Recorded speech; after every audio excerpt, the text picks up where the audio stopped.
அருளினாலும் குரு அருளினாலும் என்னுடைய இந்த ஆன்மீக பயணம் சீராக நடந்து கொண்டு வருகிறது. பெங்களூரில் கொஞ்சம் வருஷம் நான் ஒரு காலேஜில் லைப்ரரியனாக வேலை பார்த்தேன். அப்போ ஒரு கன்னடா புஸ்தகம் என்னுடைய கவனத்தை ஈர்த்தது. அந்த புஸ்தகத்தை பற்றி தான் சில விஷயங்கள் நான் இந்த ரெக்கார்டிங்கில் பேச போகிறேன். அந்த புஸ்தகத்தோட பேர் மங்கு திம்மன கக்கா.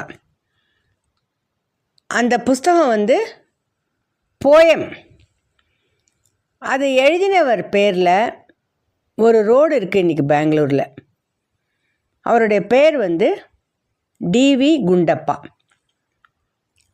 அவர் இந்த போயம் பப்ளிஷ் பண்ணின வருஷம் 1943. மொத்தம் 945 போயம் இருக்குது. ஒவ்வொரு போயமும் 4 வரியில் அமைஞ்சிருக்கு. எப்படி நம்ம திருக்குறள் 1330 குறளோடு இருக்கோ அது மாதிரி இந்த மங்கு திம்மன கக்காவும் 945 செயல்களோடு இருக்குது. திம்மா அப்படிங்கிறது டிவி குண்டப்பா அவர்கள் உருவாக்கின ஒரு கேரக்டர். கக்கா அப்படின்னா சாங் அப்படின்னு நம்ம புரிஞ்சுக்கலாம். அவர் இந்த திம்மாங்கிற பேரில் அவரால் உருவாக்கப்பட்ட அந்த ஒரு மனுஷன் மூலமாக நமக்கு சில கருத்துக்களை செய்யுள் வடிவாக சொல்கிறார். பொதுவாக இது வாழ்க்கையை பற்றியும் இந்த உலகத்தை பற்றியும் கடவுளை பற்றியும் நமக்கு நிறைய விவரங்கள் கிடைக்கிறது. வாழ்க்கையை பற்றி, வாழ்க்கை தத்துவத்தை பற்றி நிறையா பேசியிருக்கார்.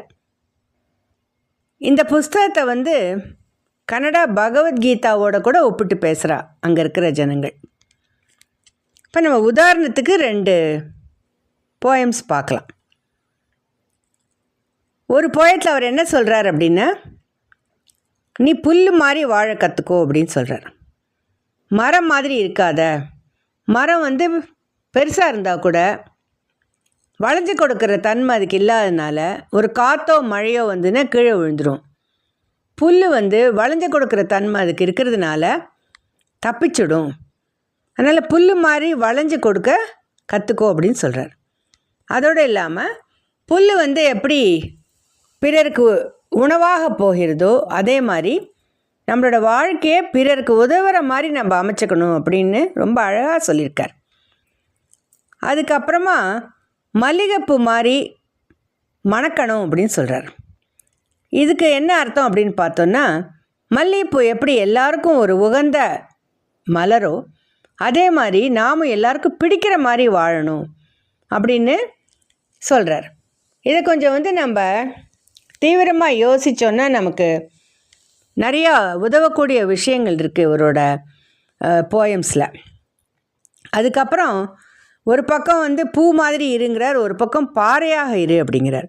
எப்போ பாறையாக இருக்கணும் அப்படின்னா, விதி நமக்கு எவ்வளவு கொடுமையான கஷ்டமான ஒரு சந்தர்ப்பங்களை கொண்டு விடும்போது நீ பாறை மாதிரி இருந்து அதை எதிர்கொள்ளணும் அப்படின்னு சொல்கிறார். அதுக்கப்புறம் ஏழை எளியவர்களை பார்க்கும்போது நம்ம எப்படி இரக்கமுள்ளவனாக மாறணும் அப்படின்னு சொல்கிறார். அப்போ இந்த 4 வரியிலேயே நமக்கு எப்பப்போ எந்தெந்த மாதிரி இருக்கணுங்கிற மாதிரி ஒரு அழகான பாடம் கிடைக்கிறது.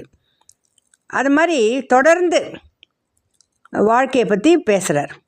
வாழ்க்கை என்பது விதியால் ஓட்டப்படுற வண்டி. அதனால் அந்த விதியின் போக்கில் போகும்போது ஒரு நாளைக்கு அந்த வண்டி நம்மளை கல்யாண வீட்டுக்கும் கொண்டு போகும், இன்னொரு நாளைக்கு அதே வண்டி நம்மளை சமாதிக்கிட்டக்கும் கொண்டு போகும். அதனால் 2த்துக்கும் நீ தயாராக இருக்கணும் அப்படின்னு சொல்கிறார். இந்த மாதிரி நிறையா கருத்துக்கள் உலகத்தை பற்றி, வாழ்க்கையை பற்றி, வாழ்க்கையில் நமக்கு வரக்கூடிய கேள்விகள், கடவுளை பற்றி நமக்கு கேட்கணும்னு தோன்ற கேள்விகள், அதுக்கு அவருடைய கண்ணோட்டம் என்ன அப்படின்னு நிறையா விஷயங்கள் இந்த போயமில் நமக்கு கிடைக்கிறது. அதனால் டைம் கிடைக்கும்போது நீங்களும் என்ன மாதிரி அதை படித்து அனுபவிக்கணும் அப்படின்னு கேட்டுண்டு இந்த ரெக்கார்டிங்கை நான் இதோட முடிச்சுக்கிறேன்.